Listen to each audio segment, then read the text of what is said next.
Une mère célibataire avait besoin d'argent pour nourrir son enfant. C'est alors qu'elle accepte un emploi inattendu dans un manoir. Elle ignorait qu'elle devrait danser pour un millionnaire arabe. L'avenir réserverait bien des surprises. Aux deux protagonistes de cette histoire passionnante. Avant d'écouter, n'oubliez pas de vous abonner à la chaîne. Le soleil brûlant de Nice frappait les rues, tandis que Léa ajustait nerveusement le voile qui couvrait partiellement son visage. Ses pas résonnaient dans les couloirs de marbre de l'imposant château Leclerc, où elle allait affronter, dans quelques minutes, l'entretien qui pourrait changer sa vie et surtout celle de sa petite Élodie, âgée de seulement 5 ans. Le salaire proposé pour le poste de danseuse privée était tentant, plus que suffisant pour garantir les soins médicaux dont sa fille avait besoin. Élodie était née avec une maladie cardiaque rare et les coûts des traitements nécessaires étaient astronomiques. En tant que mère célibataire dans un pays conservateur, ses options étaient limitées. « Par ici, mademoiselle », indiqua une femme d'âge moyen, vêtue d'un uniforme impeccable de gouvernante. Elle s'appelait Claire, et son regard sévère parcourut Léa de haut en bas, comme si elle évaluait chaque centimètre de son être. Le bureau où elle fut conduite était un mélange parfait de luxe arabe traditionnel et de modernité. Derrière, un bureau en acajou massif, se tenait Adrien Leclerc, le milliardaire propriétaire du château. Ses yeux noirs perçants se fixèrent sur Léa dès qu'elle entra. « Alors, vous êtes la danseuse brésilienne ?» Sa voix grave remplit la pièce. « Vos références sont impressionnantes. » Léa hocha la tête, gardant la posture droite que des années de ballet classique lui avaient enseignée. « Oui, monsieur Leclerc, j'ai dansé professionnellement pendant 15 ans, dont 5 ans au théâtre municipal de Marseille. » Et qu'est-ce qui amène une ballerine classique à Nice intéressée par la danse du ventre? La question était empreinte d'une curiosité sincère. Un instant, Léa hésita.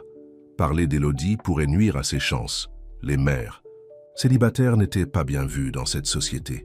« Je cherche de nouveaux défis et des opportunités de croissance professionnelle », répondit-elle diplomatiquement. Adrien se pencha en avant, ses doigts tambourinant doucement sur le bureau. « Mademoiselle Léa, j'apprécie par-dessus tout la sincérité. Vos yeux disent qu'il y a plus dans cette histoire. » Le cœur de Léa s'emballa. Elle avait répété cet entretien des dizaines de fois, mais quelque chose dans le regard d'Adrien la déstabilisa complètement. « J'ai une fille, » admit-elle finalement. « Élodie a besoin de soins médicaux spéciaux et je suis venue à Nice pour trouver de meilleures opportunités afin de garantir son traitement. » Un silence pesant remplit la pièce. Claire, qui se tenait dans un coin, laissa échapper un son de désapprobation. Cependant, à la grande surprise de Léa, un léger sourire apparut sur les lèvres d'Adrien. « L'honnêteté, dit-il, est une qualité rare et précieuse. » Il se leva, marchant jusqu'à la fenêtre, qui offrait une vue panoramique sur la ville. « Le poste exige une discrétion absolue. Nous organisons des événements privés pour l'élite locale et internationale. Certaines représentations seront exclusives, d'autres pour de petits groupes. Il y a des règles strictes à respecter. » Léa se redressa encore plus. « Je comprends parfaitement, monsieur. Le contrat initial sera de 6 mois, poursuivit-il, se retournant pour la regarder. En plus du salaire, nous offrons un logement au château pour vous et votre fille, ainsi qu'une couverture médicale complète. » Les yeux de Léa s'écarquillèrent. C'était plus qu'elle n'aurait pu rêver. « Je ne sais pas quoi dire. »« Dites que vous acceptez, » répondit Adrien, un éclat énigmatique dans le regard. « Claire vous montrera vos appartements. Les cours de danse orientale commencent demain. Nous n'avons qu'1 mois avant votre première représentation. » Ce soir-là, après avoir récupéré Élodie à la petite garderie où elle la laissait, Léa contempla sa nouvelle maison. Une suite luxueuse avec 2 chambres, décorée avec une élégance qu'elle n'aurait jamais imaginé posséder. Élodie courait dans l'espace, enchantée par chaque détail. « Maman, c'est un vrai château !» s'exclama la petite fille, ses yeux brillants d'excitation. « Oui, ma chérie !» répondit Léa, enlaçant sa fille. « Et c'est ici que nous allons construire notre nouvelle vie. » Ce que Léa ignorait, c'est que dans les couloirs du château, Claire observait tout avec des yeux calculateurs. La gouvernante, qui avait servi la famille Leclerc pendant des décennies, ne voyait pas d'un bon œil l'arrivée de cette étrangère et de sa fille. Pour elle, des personnes comme Léa représentaient une menace pour les valeurs et les traditions qu'elle chérissait tant. Pendant qu'Élodie s'endormait dans son nouveau lit, Léa pratiquait les premiers mouvements de danse orientale devant le miroir.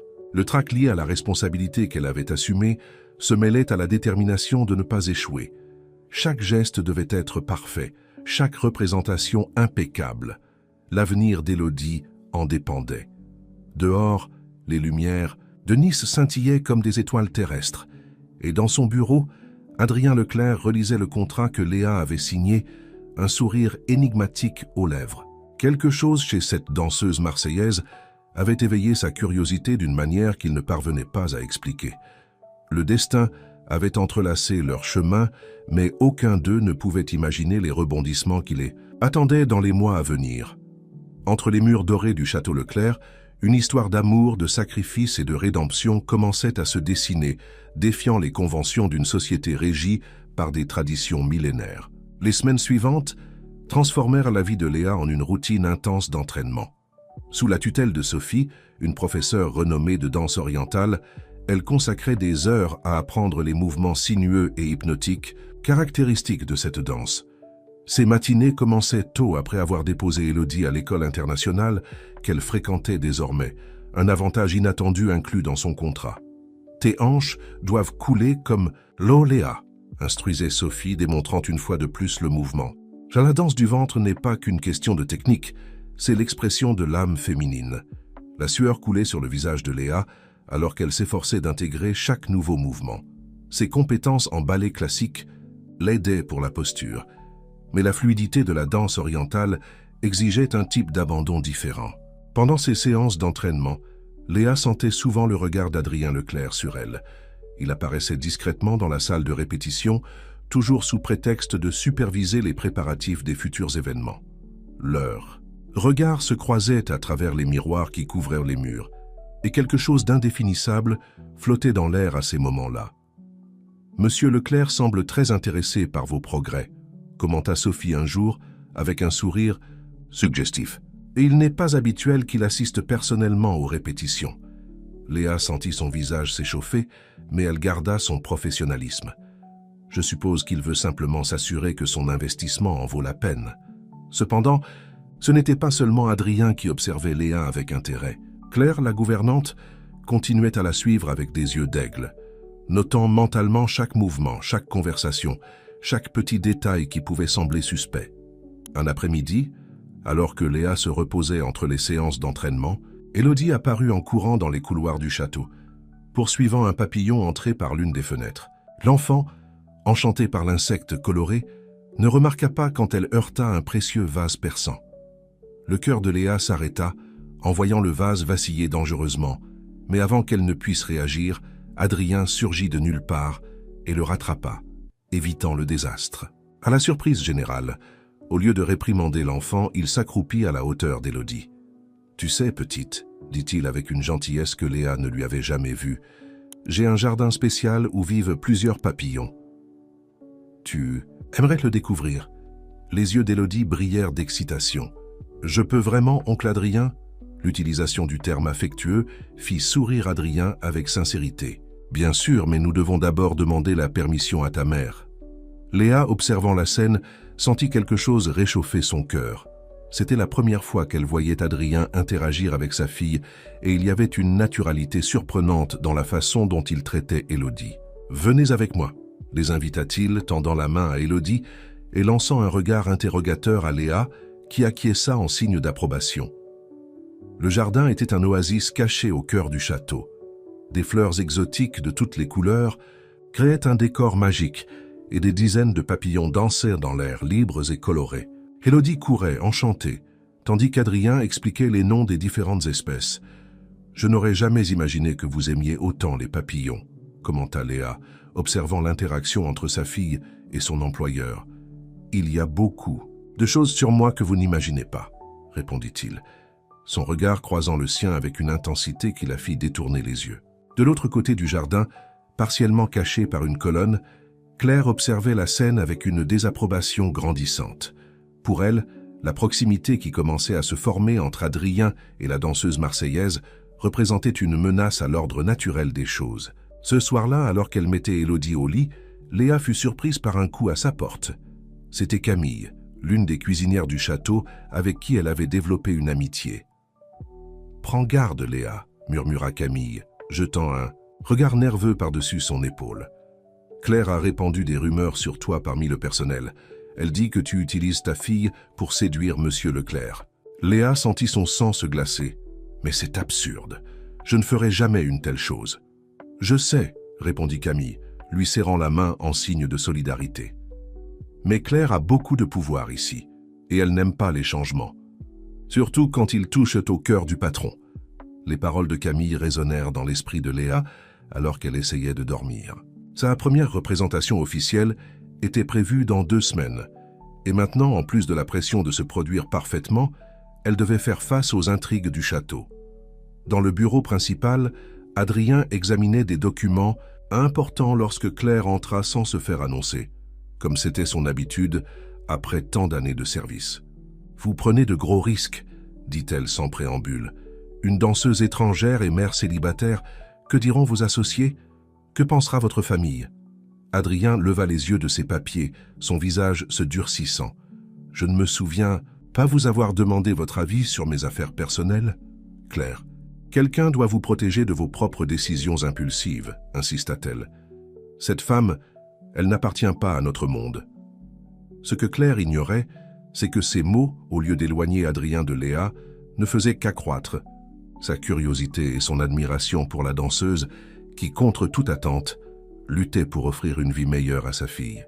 Dans le silence de son bureau, il commençait à remettre en question les conventions sociales qu'il avait toujours acceptées sans discuter. La soirée de la première représentation de Léa arriva, enveloppée d'attente et de tension. Le grand salon du château Leclerc était décoré avec raffinement pour accueillir d'importants hommes d'affaires et membres de la royauté locale. Des lanternes marocaines répandaient une lumière dorée dans la pièce, créant une atmosphère mystique et envoûtante. Dans les coulisses, Léa ajustait son costume de scène, un ensemble de soie turquoise orné de cristaux qui scintillait à chaque mouvement.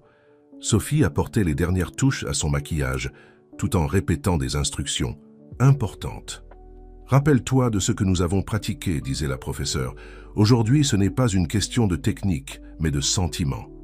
Laisse ton âme danser. » Élodie avait insisté pour rester et voir sa mère danser. Et Adrien, à la surprise générale, avait autorisé sa présence dans les coulisses sous la surveillance de Camille. La petite fille regardait sa mère avec admiration, les yeux brillants d'émerveillement. « Maman ressemble à une princesse !» s'exclama Élodie, faisant sourire tout le monde sauf Claire, qui passait dans le couloir à ce moment-là et lança un regard désapprobateur à la scène. Quelques minutes avant la représentation, Adrien apparut dans les coulisses. Il portait un costume impeccable qui mettait en valeur sa silhouette imposante, et pendant un moment, il resta sans voix en voyant Léa dans son costume de danse. « Tu es... » hésita-t-il, ce qui était rare chez cet homme toujours si sûr de lui. Impressionnant. Léa sentit son visage rougir sous son maquillage. « Merci, Monsieur Leclerc. Ce soir, de nombreux regards importants seront posés sur vous, » poursuivit-il, sa voix plus douce. « Mais dansez seulement pour vous-même. C'est ainsi que l'on conquiert l'âme de ceux qui vous regardent. » Avant que Léa ne puisse répondre, la musique commença à résonner dans le salon, son signal pour entrer. Avec un dernier regard vers Élodie et un discret signe de tête à Adrien, elle se dirigea vers le centre de la scène improvisée. La performance dépassa toutes les attentes. Léa se mouvait avec une grâce hypnotique, ses gestes fluides racontant une histoire de passion et de mystère. Les voiles qu'elle manipulait semblaient des extensions de son propre corps, dansant dans l'air comme des ailes de soie. Parmi les invités, des murmures d'approbation grandissaient. Adrien, assis à sa table principale, ne pouvait détacher son regard. Il y avait quelque chose de différent chez Léa, un mélange unique de force et de délicatesse qui l'intriguait de plus en plus. Cependant, tout le monde ne partageait pas le même enthousiasme. Claire circulait parmi les invités, chuchotant des commentaires stratégiques aux bonnes oreilles. Dommage que quelqu'un d'aussi talentueuse ait un passé si controversé, disait-elle, semant des graines de doute. Après la performance, alors que les invités profitaient du banquet, Léa reçut de nombreux compliments. Un comte particulièrement impressionné lui offrit un contrat exclusif dans son propre château, avec un salaire 3 fois plus élevé. « Je vous remercie pour cette offre, » répondit-elle poliment. mais j'ai un engagement avec Monsieur Leclerc. » Adrien, qui observait la conversation de loin, ressentit une vague de soulagement à la réponse de Léa, suivie d'une réalisation troublante. L'idée de la perdre au profit d'un autre employeur le dérangeait plus que cela ne devrait. Plus tard dans la soirée, après qu'Élodie se fut endormie, Léa trouva un petit paquet dans sa loge. À l'intérieur se trouvait un délicat collier de saphir et une carte écrite à la main, pour vous rappeler que votre art brille plus que ses pierres. Ah. Le cadeau l'a mis dans un dilemme. L'accepter pourrait donner lieu à des interprétations erronées, mais le refuser serait une offense. Alors qu'elle contemplait le collier, Camille entra précipitamment. « Léa, je dois te prévenir », chuchota son amie. « Claire répand des histoires sur toi et Monsieur Leclerc. Elle a montré le reçu du collier à certaines personnes, insinuant que tu es... Enfin, tu vois. » Le cœur de Léa se serra. Sa carrière et sa réputation, tout ce pourquoi elle avait lutté, pourrait être détruit par des rumeurs malveillantes. Mais il y avait autre chose qui la perturbait. La prise de conscience grandissante que ses sentiments pour Adrien se transformaient en quelque chose qu'elle ne pouvait contrôler. Dans le couloir caché dans l'ombre, Claire souriait satisfaite. Son plan fonctionnait à merveille. Bientôt, pensait-elle, tout le monde verrait la vraie nature de cette intruse et l'ordre naturel des choses serait rétabli au château Leclerc. Ce que la gouvernante ne comprenait pas, c'est que ses actions étaient sur le point de déclencher une série d'événements qui changeraient à jamais non seulement la vie de Léa et d'Adrien, mais aussi l'équilibre délicat du pouvoir au sein du château. Les conséquences de sa jalousie commençaient à tisser une toile complexe dont personne ne sortirait indemne. Les jours qui suivirent la première représentation apportèrent un changement subtil, mais perceptible, dans l'atmosphère du château Leclerc. Le succès de Léa en tant que danseuse principale attirait de plus en plus d'attention, et avec elle, les tensions grandissaient dans les couloirs dorés. Pendant ces représentations régulières, Léa remarquait que le regard d'Adrien la suivait avec une intensité différente. Ce n'était plus seulement la supervision d'un employeur. Il y avait quelque chose de plus profond, quelque chose qui faisait battre son cœur plus vite chaque fois que leurs regards se croisaient. Un matin, alors qu'elle surveillait Élodie, jouant dans le jardin des papillons, devenu l'endroit préféré de la petite fille, Léa fut surprise par l'arrivée d'Adrien. « Votre fille a un don spécial avec les papillons », commenta-t-il, observant Élodie qui, avec une patience impressionnante pour son âge, parvenait à faire atterrir les papillons sur ses petites mains. « Elle a un cœur pur », répondit Léa en souriant. « Les papillons le sentent. »« Tout comme sa mère », dit Adrien, sa voix plus douce que d'habitude. La remarque fit rougir Léa, et pendant un moment, le silence entre eux se chargea de significations non dites. Cependant, la paix de ce moment fut interrompue par Claire, qui apparut avec son timing impeccable pour les affaires inopportunes. « Monsieur Leclerc », appela-t-elle, sa voix chargée de fausses préoccupations, « vos invités du conseil administratif sont arrivés pour la réunion. » Avant de se retirer, Adrien se tourna vers Léa. « J'aimerais que vous et Élodie dîniez avec moi ce soir. J'ai une surprise pour vous. » L'invitation, apparemment innocente, provoqua une vague de chuchotements dans les couloirs du château. Claire s'assura que chaque employé soit au courant du dîner privé, ajoutant ses propres épices à l'histoire. Camille, inquiète pour son amie, chercha Léa dans sa chambre alors que celle-ci se préparait pour le dîner. « Les rumeurs deviennent dangereuses », avertit-elle. « Certains disent que vous avez ensorcelé Monsieur Leclerc avec des danses interdites. » Léa soupira, ajustant la robe modeste qu'elle avait choisie pour l'occasion. Comment peuvent-ils transformer quelque chose de si pur en quelque chose de si sale? Je veux juste offrir une vie digne à ma fille. Je sais, répondit Camille lui serrant la main. Mais soyez prudente. Claire a des connexions puissantes et elle est déterminée à vous nuire. Le dîner eut lieu sur la terrasse privée d'Adrien, avec vue sur les jardins illuminés du château. Élodie était radieuse dans sa nouvelle robe, un cadeau d'Adrien, et ne cessait de parler des papillons qu'elle avait rencontrés. « J'ai une proposition pour vous », annonça Adrien pendant le dessert. Élodie m'a parlé de son intérêt pour la danse, et j'ai obtenu une place pour elle à l'Académie royale de danse de Nice. Les yeux de la petite fille brillèrent d'excitation, mais Léa sentit une boule se former dans sa poitrine. « C'est très généreux, mais je ne peux pas accepter. Vous avez déjà tant fait pour nous. »« Ce n'est pas de la générosité », l'interrompit Adrien, ses yeux fixés sur les siens. « C'est un investissement pour l'avenir. Élodie a du talent, tout comme toi. La conversation fut interrompue par un bruit venant du couloir. C'était Claire qui avait accidentellement fait tomber un plateau. Son regard en entrant sur la terrasse pour nettoyer le désordre laissait clairement transparaître sa désapprobation. Plus tard dans la soirée, alors qu'Élodie dormait, Léa trouva une enveloppe sous sa porte. À l'intérieur, il y avait des photos d'elle avec Adrien dans le jardin des papillons, prises à des moments qui semblaient plus intimes qu'ils ne l'étaient en réalité. Accompagnant les photos, un mot anonyme. Certaines danses sont interdites dans ce pays. La peur commença à s'infiltrer dans son cœur, non pour elle-même mais pour Élodie. Que deviendrait sa fille si quelque chose tournait mal? Les lois locales étaient strictes et leur position était fragile. Pendant ce temps, dans son bureau, Adrien faisait face à ses propres conflits. Son conseil d'administration avait exprimé des inquiétudes concernant les rumeurs sur son implication avec la danseuse marseillaise. La réputation de l'entreprise était en jeu, l'avait-il averti. Ton père a bâti cet empire en respectant nos traditions, lui rappela l'un des conseillers les plus anciens. Certaines lignes ne doivent pas être franchies. Mais pour la première fois de sa vie, Adrien remettait en question ces lignes. Ce qui avait commencé comme une simple relation professionnelle s'était transformé en quelque chose de plus profond, quelque chose qui défiait les conventions qui avaient toujours gouverné sa vie.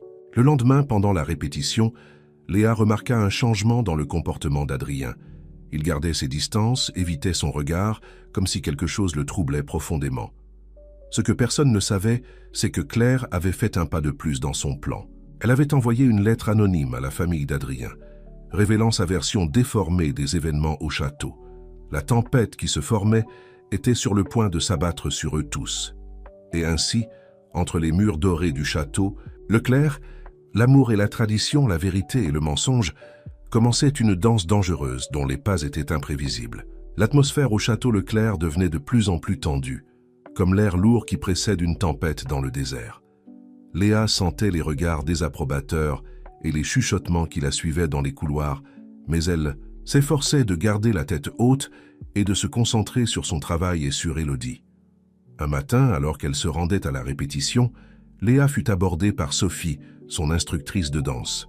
Le visage de la femme plus âgée était empreint d'inquiétude. « Léa, ma chère, nous devons parler, » dit-elle en l'entraînant dans un coin discret. « J'entends des choses qui pourraient te nuire, à toi et à ta fille. » Le cœur de Léa s'accéléra. « Quelle sorte de choses, Sophie ? » « On dit que tu utilises de la magie noire marseillaise pour ensorceler Monsieur Leclerc, » chuchota Sophie. « Je sais que c'est absurde, mais certains des invités les plus conservateurs prennent cela au sérieux. » Léa sentit son sang se glacer dans ses veines. « Mais c'est de la folie. Je n'ai jamais... »« Je sais. » Sophie l'interrompit en lui serrant la main. « Mais tu dois comprendre la gravité de la situation. Dans ce pays, de telles accusations peuvent avoir de sérieuses conséquences. » Au même moment, dans le bureau principal, Adrien faisait face à une situation tout aussi délicate. Son oncle, le comte Antoine, un homme influent et gardien des traditions familiales, était arrivé sans prévenir. « Neveu, » commença le comte, sa voix grave résonnant dans la pièce, « j'ai reçu des nouvelles inquiétantes sur ce qui se passe dans ce château. » Adrien garda son calme, bien qu'une inquiétude grandissante l'envahissait. « Et quelles seraient ces nouvelles, mon oncle ? » « Une danseuse étrangère, une mère célibataire, » prononça le comte comme si ces mots étaient du poison. « On dit qu'elle t'envoûte, salissant le nom de notre famille. »« Mon oncle, avec tout le respect que je vous dois, ce ne sont que des rumeurs infondées, » répondit Adrien, essayant de rester calme. « Léa est une employée talentueuse et dévouée, rien de plus. » Le comte Antoine observa son neveu longuement. « Adrien, tu sais que je t'ai toujours considéré comme un fils. C'est pourquoi je suis ici pour te rappeler tes responsabilités. Notre famille a une réputation à préserver, des traditions à maintenir. » Pendant ce temps, Élodie jouait innocemment dans les jardins, sous le regard attentif de Camille. La petite fille avait prospéré ces dernières semaines. Sa santé s'étant nettement améliorée grâce aux soins médicaux qu'elle recevait désormais. Soudain, Claire apparut, son visage masqué par une fausse inquiétude. « Camille, ma chère, Monsieur Leclerc a besoin de te parler immédiatement. Je m'occupe de la petite pendant que tu y vas. » Réticente mais incapable de désobéir, Camille s'éloigna, Dès qu'elle fut seule avec Élodie, Claire s'accroupit à côté de l'enfant. « Élodie, ma chérie, commença-t-elle avec une douceur artificielle, tu aimes vivre ici au château, n'est-ce pas ?» La petite fille hocha la tête avec enthousiasme. « Oui, tante Claire, c'est comme un conte de fées. Et tu ne voudrais pas que ce conte de fées se termine, n'est-ce pas ?» continua Claire, son ton devenant plus sombre. « Tu sais, certaines personnes pensent que ta mère fait de mauvaises choses, des choses qui pourraient vous obliger à partir. » Les yeux d'Élodie s'écarquillèrent de peur. « Mais ma mère est gentille, elle ne ferait jamais rien de mal. » Bien sûr, Claire sourit froidement. Mais parfois, pour rester dans un endroit spécial comme celui-ci, les gens doivent faire des sacrifices. Tu comprends? La confusion et la peur sur le visage d'Élodie étaient palpables. Satisfaite de la graine de doute qu'elle avait semée, Claire se leva juste au moment où Camille revenait, frustrée de ne pas avoir trouvé Adrien là où Claire avait dit. À la tombée de la nuit, Léa remarqua un changement dans le comportement d'Élodie. La petite fille était silencieuse, pensive, ce qui était inhabituel pour sa personnalité vive. « Qu'est-ce qu'il y a, mon amour ?» demanda Léa, caressant les cheveux de sa fille. Élodie hésita avant de répondre. « Maman, est-ce qu'on va devoir partir d'ici ?» Le cœur de Léa se serra. « Pourquoi tu demandes ça, ma chérie ?»« C'est juste que... » Élodie mordit sa lèvre, visiblement en proie à un conflit intérieur. « Tante Claire a dit que certaines personnes pensent que tu fais des choses pas bien. » Léa sentit une vague de colère et de peur. Claire avait franchi une ligne en impliquant Élodie dans ses jeux cruels. Mais avant qu'elle ne puisse répondre, un coup urgent retentit à la porte.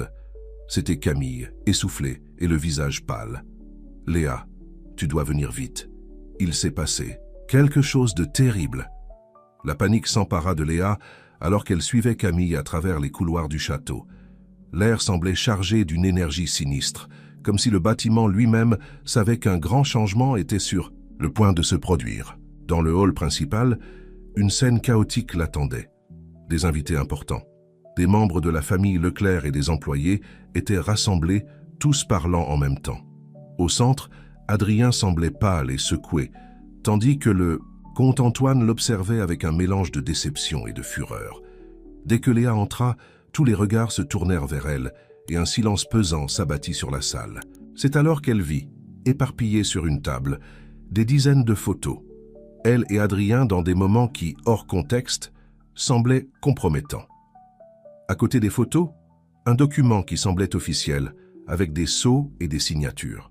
Le comte Antoine fit un pas en avant, sa voix grave résonnant dans la salle. « Mademoiselle Léa, vous êtes formellement accusée d'avoir commis des actes contre la morale et les bonnes mœurs, ainsi que d'avoir utilisé des moyens illicites pour influencer des décisions commerciales. Selon la loi de ce pays, vous serez détenu pour enquête. » Le monde sembla s'effondrer autour de Léa. Son regard croisa celui d'Adrien, cherchant un signe d'aide, d'explication. Mais ce qu'elle vit dans ses yeux était un mélange de choc, de confusion, et ce qui fit le plus mal, une ombre de doute. À ce moment, le cri désespéré d'Élodie résonna dans la salle. « Maman !»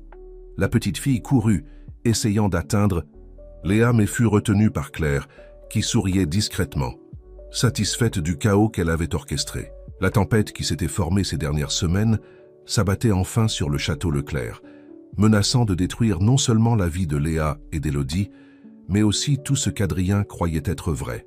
La longue nuit sombre qui allait suivre mettrait à l'épreuve les limites de l'amour, de la loyauté et du courage de tous ceux impliqués.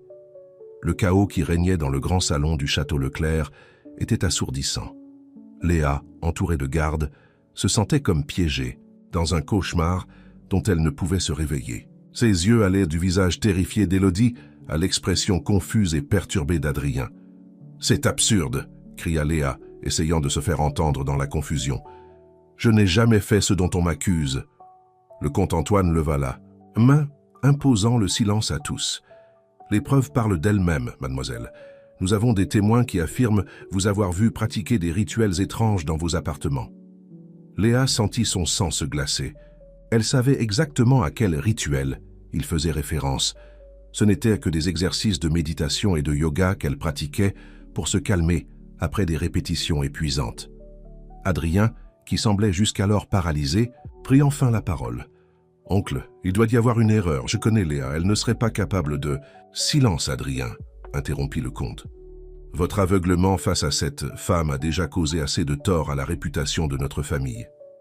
À ce moment, Élodie réussit à se libérer de Claire et courut vers sa mère. « Maman, ne les laisse pas t'emmener !» cria la petite fille, s'agrippant aux jambes de Léa. La scène brisa le cœur de tous les présents, sauf celui de Claire, qui observait avec une lueur de satisfaction dans les yeux. Léa s'accroupit, serrant Élodie fort dans ses bras. « Mon amour, écoute, murmura-t-elle, essayant de garder sa voix ferme. Maman doit régler un problème, mais tout ira bien. Tu vas rester avec Camille, d'accord? Sois forte, ma petite. » Camille, les larmes aux yeux, s'approcha pour prendre Élodie. La petite fille résista mais finit par céder, sanglotant de manière incontrôlable. Alors que Léa était emmenée par les gardes, Adrien semblait livrer une bataille intérieure. Son regard croisa celui de Léa une dernière fois, chargé d'émotions contradictoires, doute, peur, mais aussi une étincelle de quelque chose de plus profond. Les portes du château se refermèrent derrière Léa, laissant un silence pesant dans le salon. Adrien se tourna vers son oncle, la voix tremblante de colère contenue. « Comment as-tu pu faire cela sans me consulter? C'est ma maison, mon entreprise. »« C'était nécessaire, » répondit froidement le comte. « Tu étais trop aveugle pour voir le danger. Maintenant, nous devons faire face aux conséquences et protéger le nom de notre famille. » Pendant ce temps, dans les quartiers du personnel, Camille essayait de calmer Élodie, qui ne cessait de pleurer. « Tout ira bien, ma petite, » murmurait-elle, bien qu'elle ne soit pas certaine de croire à ses propres mots. Claire entra dans la pièce, son visage masqué par une fausse préoccupation. « Ma pauvre petite, » dit-elle en caressant les cheveux d'Élodie, « ne t'inquiète pas, nous prendrons bien soin de toi pendant que ta mère règle ses problèmes. » Camille lança un regard méfiant à Claire. Quelque chose dans l'attitude de la gouvernante ne semblait pas juste. Dans le bureau principal, Adrien marchait de long en large, son esprit en ébullition. Les preuves présentées contre Léa semblaient convaincantes, mais quelque chose dans son cœur refusait d'y croire. Il connaissait Léa, avait vu son dévouement au travail, son amour pour Élodie. « Monsieur !» appela Sophie, entrant timidement dans le bureau. « Je sais que ce n'est pas à moi de parler, mais je connais Léa. Elle n'est pas capable de qu'on l'accuse. » Adrien s'arrêta, regardant la professeure de danse. « Comment pouvez-vous en être si sûr ? » « Parce que j'ai passé des heures avec elle chaque jour, » répondit Sophie avec fermeté. « J'ai vu son dévouement, son honnêteté. Les rituels dont il parle, ce ne sont que des exercices de relaxation. Et quant aux photos, eh bien, n'importe quel moment peut sembler compromettant s'il est pris hors contexte. » Les paroles de Sophie plantèrent une graine de doute dans l'esprit d'Adrien. Et si tout cela n'était qu'un terrible malentendu, ou pire, une machination? Cette nuit-là, alors que le château était plongé dans un silence tendu, différents drames se déroulaient dans ses divers recoins. Élodie, épuisée d'avoir tant pleuré, finit par s'endormir dans les bras de Camille, qui promit en silence de protéger la petite fille à tout prix. Claire, dans ses appartements, souriait satisfaite tout en brûlant quelques photos et documents compromettants. Son plan avait fonctionné à merveille, du moins le croyait-elle. Adrien, incapable de dormir, repassait mentalement chaque moment passé avec Léa, cherchant des signes qui pourraient confirmer ou réfuter les accusations portées contre elle. Et Léa, dans une cellule froide et impersonnelle, luttait contre le désespoir. Ses pensées oscillaient entre l'inquiétude pour Élodie et l'espoir qu'Adrien croit en son innocence. La nuit avançait, chargée de secrets, de mensonges et de vérités non dites. L'aube apporterait de nouveaux défis, et les décisions prises, dans les heures à venir, façonnèrent le destin de tous les impliqués. Alors que les étoiles brillaient indifférentes au-dessus de Nice, une bataille silencieuse entre l'amour et le préjugé, la vérité et le mensonge, se déroulait dans les murs dorés du château Leclerc. Et au centre de tout cela, une danseuse, marseillaise et un conte moderne, séparés par un abîme de culture et de tradition, mais unis par un sentiment qu'aucun des deux n'osait nommer. Le soleil se leva sur Nice, ses rayons dorés contrastant avec l'atmosphère sombre qui planait sur le château Leclerc. Les premières heures du matin apportèrent avec elles une agitation silencieuse, comme si le bâtiment lui-même se préparait aux événements à venir. Adrien n'avait pas dormi. Il avait passé toute la nuit dans son bureau à revoir des documents, à analyser les prétendues preuves contre Léa. Plus il regardait, plus il trouvait d'incohérences. Les photos, bien que compromettantes à première vue, semblaient soigneusement sélectionnées et sorties de leur contexte. Les témoignages contre elle étaient vagues, basés davantage sur des rumeurs que sur des faits concrets. Un léger coup à la porte interrompit ses pensées. C'était Sophie, accompagnée de Camille. Toutes deux semblaient avoir passé une nuit tout aussi agitée. « Monsieur Leclerc, commença Sophie, sa voix ferme malgré une fatigue évidente. Nous avons trouvé quelque chose que vous devez voir. » Camille fit un pas en avant, tendant une petite clé USB. « J'ai installé des caméras dans certains couloirs du château il y a quelques semaines, pour des raisons de sécurité. Je n'aurais jamais imaginé qu'elle capturerait quelque chose comme ça. » Adrien connecta l'appareil à son ordinateur, et ce qu'il vit le laissa stupéfait. Les images montraient Claire en train d'avoir des conversations suspectes avec certains, des employés qui avaient témoigné contre Léa.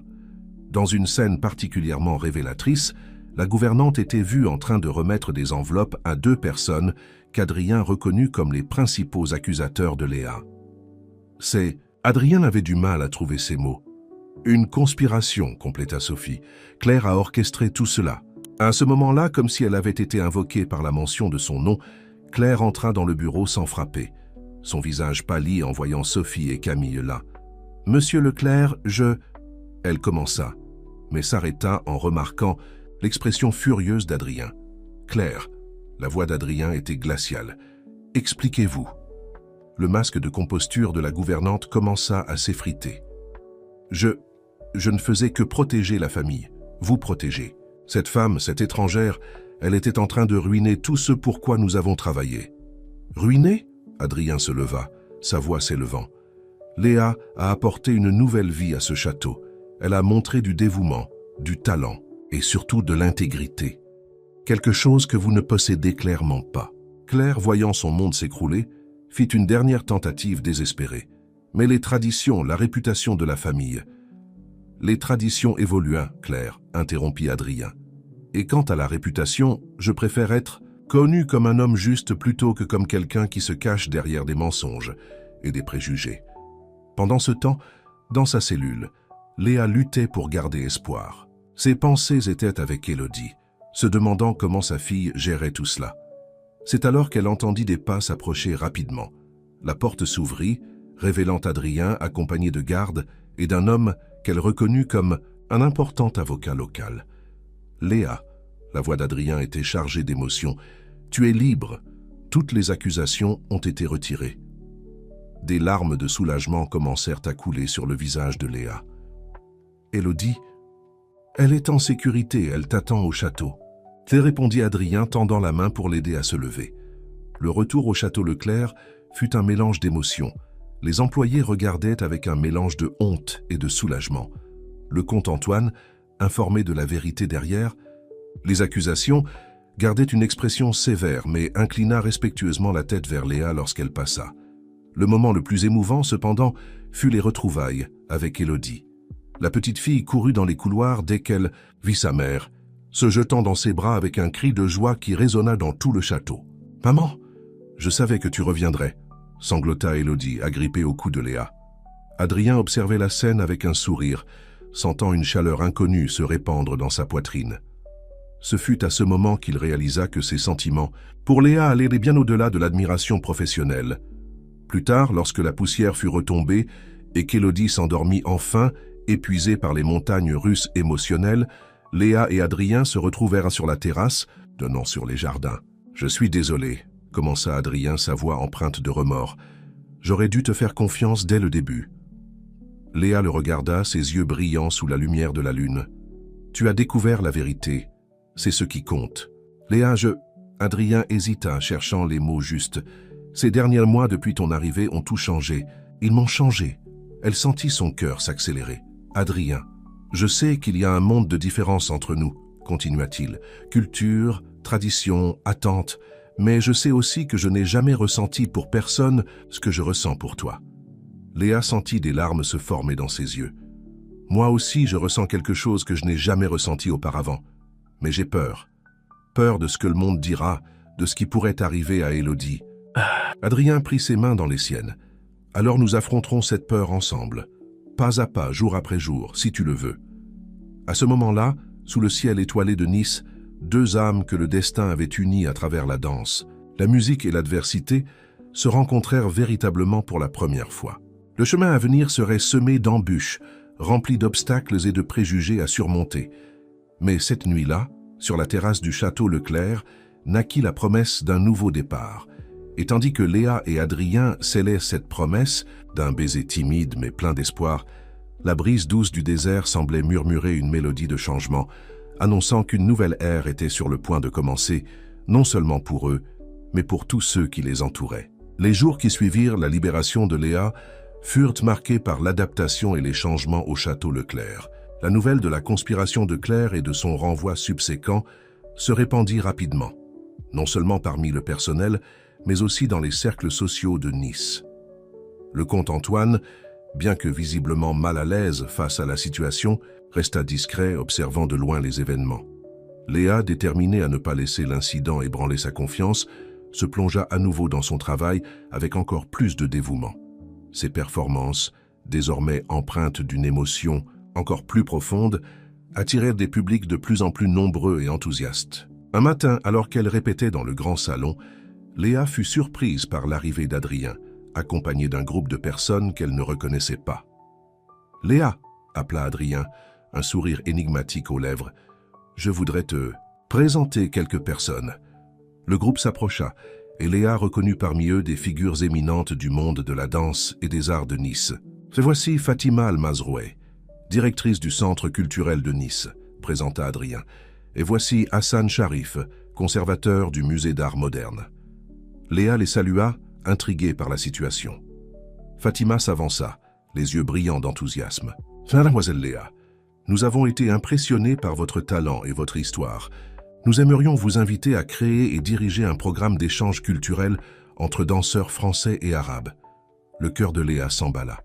C'était une opportunité incroyable, quelque chose qu'elle n'aurait jamais imaginé possible. « Ce serait un honneur, » répondit-elle, à peine capable de contenir l'émotion dans sa voix. « Mais comment cela fonctionnerait-il » Hassan intervint. « L'idée est de créer une série de performances qui mêlent des éléments de danse orientale traditionnelle avec des influences de la danse contemporaine française, quelque chose qui représente l'union de nos cultures. » Adrien, observant la scène avec une évidente fierté, ajouta « Et ce n'est pas tout.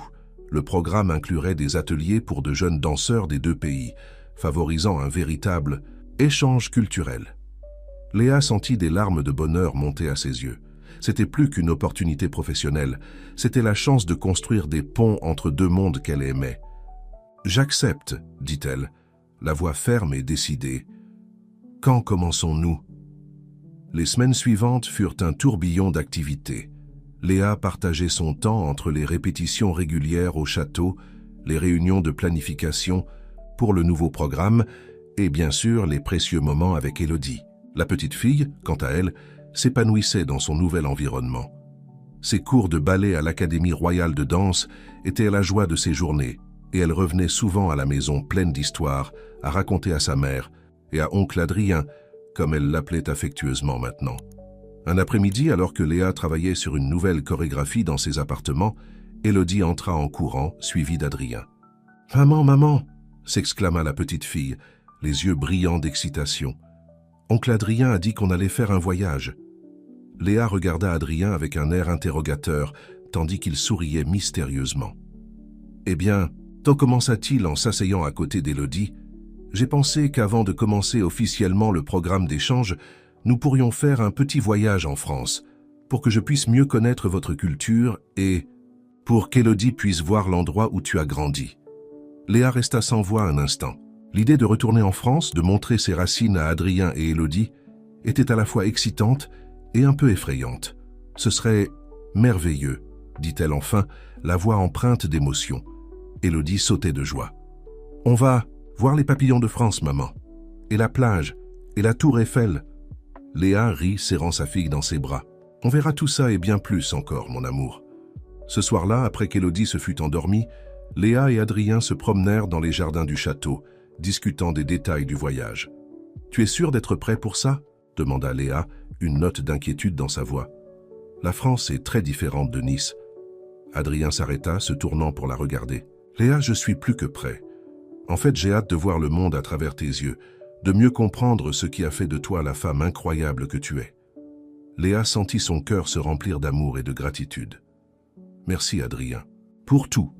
Pour croire en moi, pour me donner cette opportunité, pour... » Il l'interrompit par un baiser doux. « Pas besoin de remercier. Nous sommes partenaires dans tout ça, tu te souviens? À tous les niveaux. » Alors qu'il retournait au château, main dans la main sous le ciel étoilé de Nice, Léa réfléchit à l'incroyable parcours que la vie lui avait offert. De danseuse luttant pour survivre à leader d'un programme d'échange culturel, de mère célibataire désespérée à femme épanouie et aimée. L'avenir s'ouvrait devant elle comme une toile blanche, prête à être remplie de nouvelles couleurs, de nouveaux pas de danse, de nouvelles aventures. Et elle avait hâte de découvrir la chorégraphie que le destin avait préparée pour eux.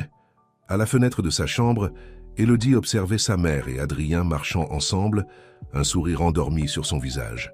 Pour elle, c'était plus qu'une fin heureuse, c'était le début d'une nouvelle histoire passionnante.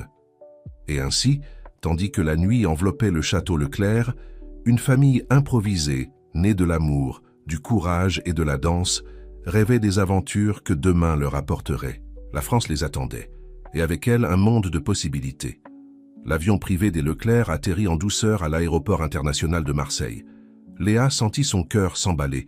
Elle était de retour dans son pays natal, mais cette fois non pas en tant que danseuse en quête d'opportunités, mais en tant que femme accomplie, accompagnée de sa fille et de l'homme qui avait conquis son cœur. Élodie sauta presque de l'avion, ses yeux grands ouverts d'excitation. « Maman, regarde, le ciel est si bleu !» Adrien, quant à lui, observait tout avec un mélange de fascination et d'appréhension. La chaleur humide de Marseille, si différente de la chaleur sèche de Nice, l'enveloppa immédiatement. « Bienvenue en France », dit Léa, entrelaçant ses doigts avec ceux d'Adrien. Les premiers jours furent une véritable immersion culturelle pour Adrien et une redécouverte pour Léa. Ils explorèrent les plages de la Corniche et du Prado, où Élodie construisit des châteaux de sable, tandis qu'Adrien tentait de comprendre le concept de fil dentaire dans les maillots de bain français. « C'est tellement différent », commenta-t-il, s'ajustant encore à l'exposition des corps sur la plage. Léa rit. « Ici, le corps est célébré, pas caché. C'est une partie de notre culture. » Une nuit, ils se rendirent à une traditionnelle soirée de jazz dans le quartier du Panier. Le rythme entraînant enveloppa rapidement Élodie, qui commença à bouger instinctivement. « Viens, tonton Adrien !» appela la petite fille, le tirant par la main. « On va danser !» Adrien, d'abord, hésitant, se retrouva rapidement entraîné au milieu de la piste. Ses tentatives maladroites de suivre le rythme firent rire tout le monde, y compris lui-même. Léa observa la scène avec le cœur rempli de joie. Voir Adrien se laisser aller, embrasser sa culture avec tant d'enthousiasme, était plus qu'elle n'aurait pu espérer. Le lendemain, ils visitèrent la basilique Notre-Dame de la Garde. La vue panoramique sur la ville laissa Adrien sans voix. « C'est incroyable », murmura-t-il, « si différent de Nice, et pourtant tout aussi impressionnant. » Léa profita du moment pour aborder un sujet qui lui trottait dans la tête. « Adrien, qu'est-ce qui se passera quand nous rentrerons? Comment sera notre vie à Nice, avec toutes les différences culturelles ?» Adrien se tourna vers elle, son regard sérieux mais plein d'affection. « Léa, ce voyage m'a montré que l'amour et le respect transcendent les frontières et les cultures. Ce ne sera pas facile, mais je suis prêt à affronter tous les défis à tes côtés. » Ce soir-là, dans un restaurant avec vue sur le Vieux-Port, Adrien surprit Léa et Élodie. « J'ai une proposition, » dit-il sur un ton mystérieux. « Et si nous partagions notre temps entre Nice et Marseille? Nous pourrions avoir le meilleur des deux mondes. » Les yeux de Léa s'écarquillèrent. « Mais, et ton travail? Et le programme d'échange? » « Le travail peut être géré de n'importe où dans le monde moderne, » répondit Adrien. « Et pour le programme? Quelle meilleure façon de promouvoir l'échange culturel que de le vivre nous-mêmes? » Élodie, qui était restée silencieuse jusqu'à présent, se mit soudain à applaudir avec enthousiasme. « Tu veux dire qu'on peut vivre à la plage et dans le désert? C'est incroyable !» Le rire de la petite fille brisa la tension du moment, et bientôt tout le monde riait ensemble, imaginant les possibilités qui s'ouvraient à eux. Les derniers jours en France furent remplis de visites à d'anciens amis de Léa, de promenades dans la forêt de la Tijuca, et bien sûr, de plus de cours improvisé de samba pour Adrien. La veille de leur retour à Nice, alors qu'ils regardèrent le coucher de soleil à Ipanema, Léa ressentit une paix qu'elle n'avait jamais connue auparavant. « Merci », murmura-t-elle à Adrien. « Pourquoi ?» demanda-t-il curieux. « De m'avoir aidé à redécouvrir mes racines, d'avoir embrassé ma culture, d'aimer Élodie comme si elle était ta propre fille. » Adrien la serra contre lui, l'embrassant doucement.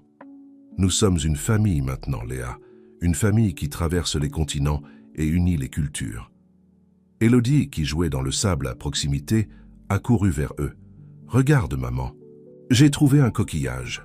On peut l'emmener à Nice ?»« Bien sûr, mon amour, » répondit Léa en serrant sa fille dans ses bras. « Ce sera un souvenir de notre nouveau départ. » Alors que le soleil plongeait à l'horizon, peignant le ciel, de tons dorés et roses, la petite famille improvisée resta là, unie par l'amour et la promesse d'un avenir radieux. Le retour à Nice apporterait sans aucun doute de nouveaux défis. Il y aurait des regards curieux, des chuchotements dans les couloirs du château, et probablement quelques désapprobations. Mais Léa savait qu'avec Adrien à ses côtés et Élodie dans ses bras, elle pourrait affronter n'importe quel obstacle. La danse de leur vie ne faisait que commencer. Une chorégraphie unique, mêlant les rythmes du samba aux mélodies du désert, créant quelque chose de complètement nouveau et extraordinairement beau. Ainsi, avec des cœurs pleins d'espoir et des valises remplies de souvenirs, ils se préparèrent pour la prochaine étape de leur voyage, prêts à montrer au monde que l'amour, en effet, ne connaît pas de frontières. Le retour à Nice fut marqué par un mélange d'émotions. Alors que l'avion privé des Leclerc traversait le ciel en direction du Moyen-Orient, Léa ressentait une anxiété grandissante. Les 2 semaines en France avaient été comme un rêve, une bulle de bonheur, où les complications du monde réel semblaient lointaines. Maintenant, en revenant à la réalité de Nice, elle savait qu'il ferait face à des défis. Adrien, percevant la tension de Léa, lui prit la main. « Nous sommes ensemble dans cette aventure, tu te souviens? Peu importe ce qui arrive, nous affronterons tout côte à côte. » Élodie, insouciante face aux préoccupations des adultes, dormait paisiblement, serrant contre elle un petit ours en peluche vêtu d'une miniature du maillot de l'équipe de France, un cadeau qu'Adrien lui avait acheté à Marseille. À leur arrivée à l'aéroport de Nice, ils furent accueillis par une délégation menée par le comte Antoine. L'expression sérieuse de l'oncle d'Adrien ne cachait pas sa désapprobation, mais il garda son calme, les saluant avec formalité. « Bienvenue à vous », déclara le comte d'un ton neutre. « J'espère que ce voyage a été instructif. » Adrien, restant diplomatique, répondit « Ce fut une expérience incroyable, oncle. Je crois qu'elle bénéficiera grandement à notre programme d'échange culturel. » Dans les jours qui suivirent, Léa et Adrien plongèrent à corps perdu dans le travail de mise en œuvre du programme. Les réunions s'enchaînaient, planifiant des présentations, des ateliers et des échanges entre danseurs français et arabesques. L'énergie et l'enthousiasme de Léa étaient contagieux, et bientôt même les plus sceptiques commencèrent à s'enthousiasmer pour les possibilités. Un après-midi, lors d'une répétition dans le grand salon du château, Léa fut surprise par l'arrivée d'un groupe de jeunes danseuses niçoises. Elles observaient, fascinées, tandis que Léa démontrait une fusion de mouvements de danse orientale avec des pas de salsa. L'une des jeunes filles, Fatima, s'approcha timidement. « Mademoiselle Léa, est-il vrai qu'en France les femmes dansent dans les rues pendant le carnaval ?» Léa sourit, se remémorant les carnavals de sa jeunesse. « Oui, c'est vrai. Le carnaval est une grande célébration de la vie, de la musique et de la danse. » Les jeunes filles échangèrent des regards étonnés et admiratifs. Léa vit là une opportunité de construire des ponts de compréhension. « Et si nous organisions notre propre célébration ici ?» suggéra-t-elle. « Nous pourrions mélanger des éléments du carnaval français avec les traditions locales. » L'idée prit rapidement feu. Bientôt, le château était en effervescence, avec les préparatifs d'un événement promettant d'être unique. Un carnaval de la Côte d'Azur. Adrien, voyant l'enthousiasme grandissant, ne put s'empêcher de sourire. « Tu as vraiment le don de rassembler les gens, tu le sais ?» dit-il à Léa un soir, alors qu'ils observaient les répétitions. Cependant, tout le monde n'était pas heureux de ces changements. Le comte Antoine observait tout avec une inquiétude croissante. Pour lui, les traditions étaient mises de côté au profit d'une modernité qu'il ne comprenait pas entièrement. Un soir, il confronta Adrien dans son bureau. « Neveu, je comprends ton fascination pour cette femme et sa culture. Mais nous ne pouvons pas oublier qui nous sommes et d'où nous venons. Adrien, gardant son calme, répondit « Oncle, nous n'oublions pas nos racines. Nous élargissons nos horizons, enrichissons notre culture. Le monde change, et nous devons changer avec lui sans perdre notre essence. » Le comte resta silencieux un moment, réfléchissant aux paroles de son neveu. Finalement, avec un soupir lourd, il dit « Peut-être as-tu raison, mais je te demande de faire preuve de prudence, Adrien. Tout le monde ne sera pas aussi compréhensif que moi. » Pendant ce temps, Élodie s'épanouissait dans son nouvel environnement. Ses cours de ballet à l'Académie royale de danse de Nice étaient désormais complétés par des leçons de danse orientale et de samba. La jeune fille était devenue une sorte de mascotte du château, enchantant tout le monde par son énergie et son charisme. Un après-midi, lors d'une répétition pour le carnaval du désert, Élodie surprit tout le monde en montant sur scène et en se mettant à danser, mélangeant avec naturel des pas de ballet, de samba et de danse orientale.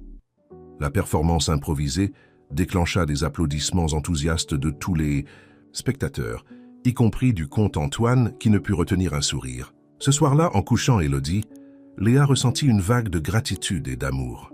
Sa fille, née à Marseille et élevée entre deux cultures, était le symbole vivant de l'union qu'elle et Adrien étaient en train de construire. « Maman » demanda Élodie, somnolente, « quand est-ce qu'on retourne à Marseille ?» Léa sourit, caressant les cheveux de sa fille. « Bientôt, mon amour.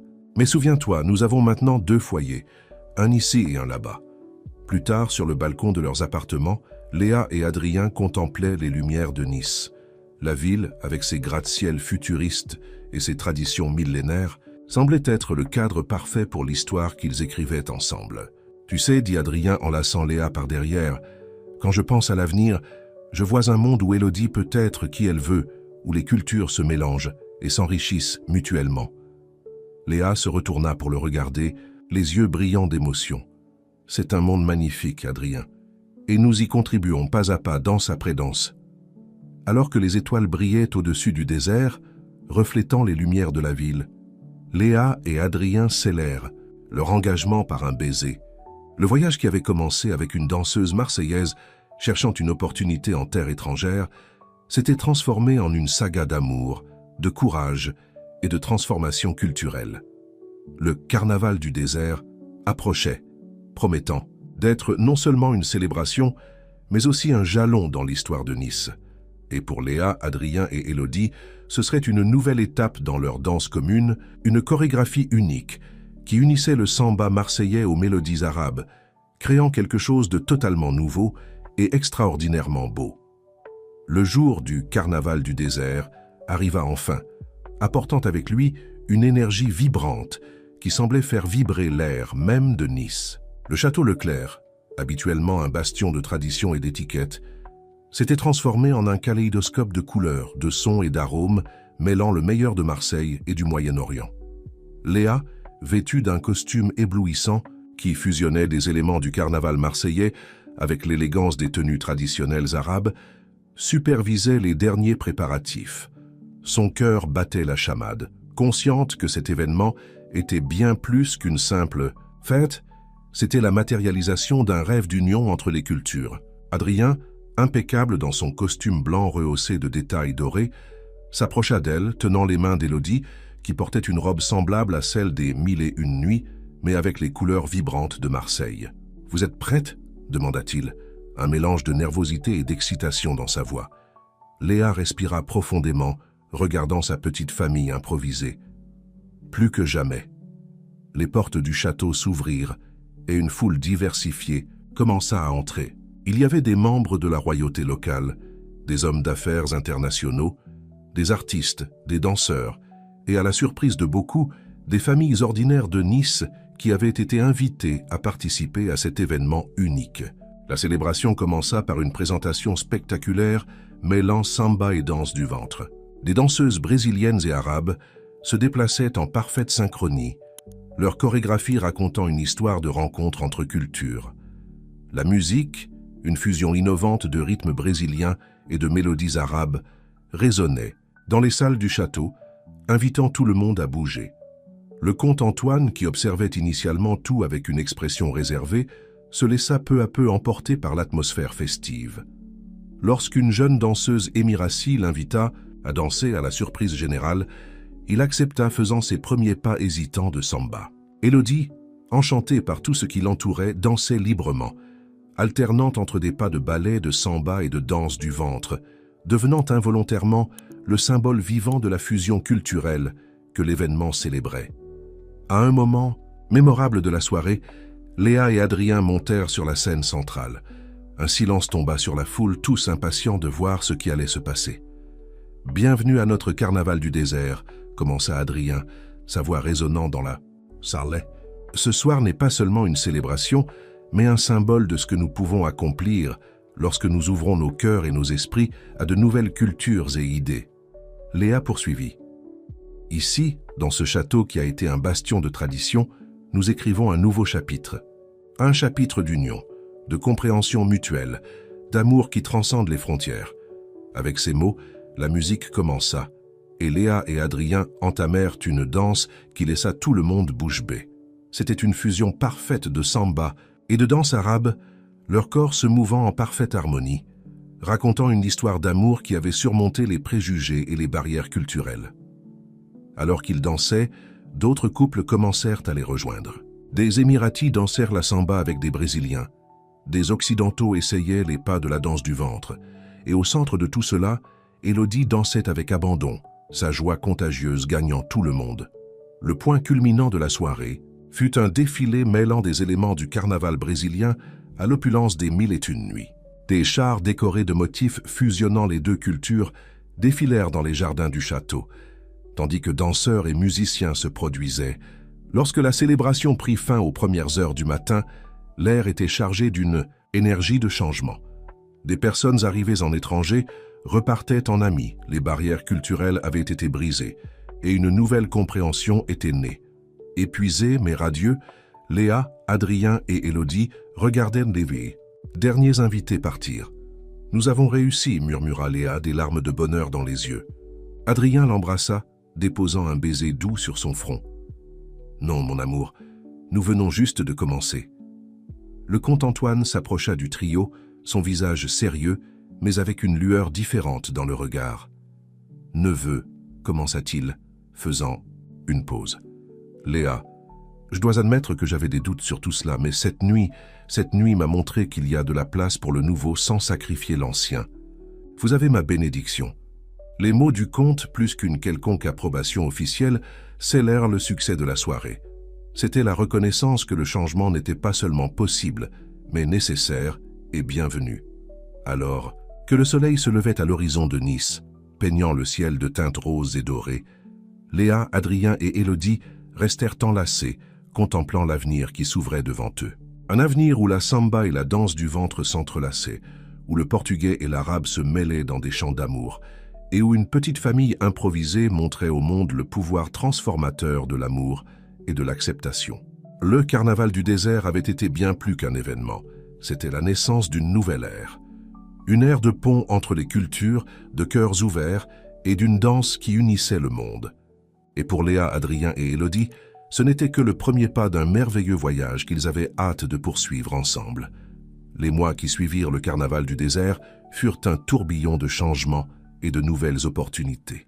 L'événement avait captivé l'imagination non seulement de Nice, mais du monde entier. Des journalistes de divers pays étaient venus pour couvrir l'histoire de la danseuse brésilienne qui avait conquis le cœur de l'un des hommes les plus puissants des Émirats arabes, et ce faisant avait initié une révolution culturelle. Léa se retrouva au centre d'une tempête médiatique. Les invitations pour des interviews, les propositions de livres et même les offres pour des émissions de télévision arrivaient quotidiennement.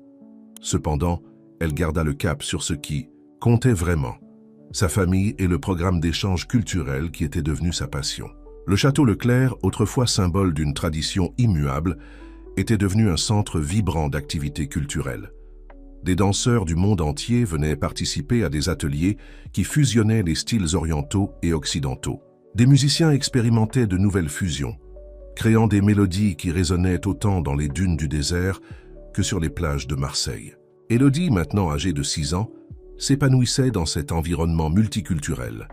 Parlant couramment le portugais, l'arabe et l'anglais, elle était devenue une sorte de petite ambassadrice, enchantant les visiteurs par sa capacité à naviguer entre les cultures, avec une aisance que seuls les enfants possèdent. Un après-midi, alors qu'elle regardait Élodie répéter une chorégraphie mêlant ballet classique et mouvements de danse du ventre, Léa fut submergée par une vague d'émotion. Adrien, le remarquant, s'approcha. « À quoi penses-tu » demanda-t-il doucement.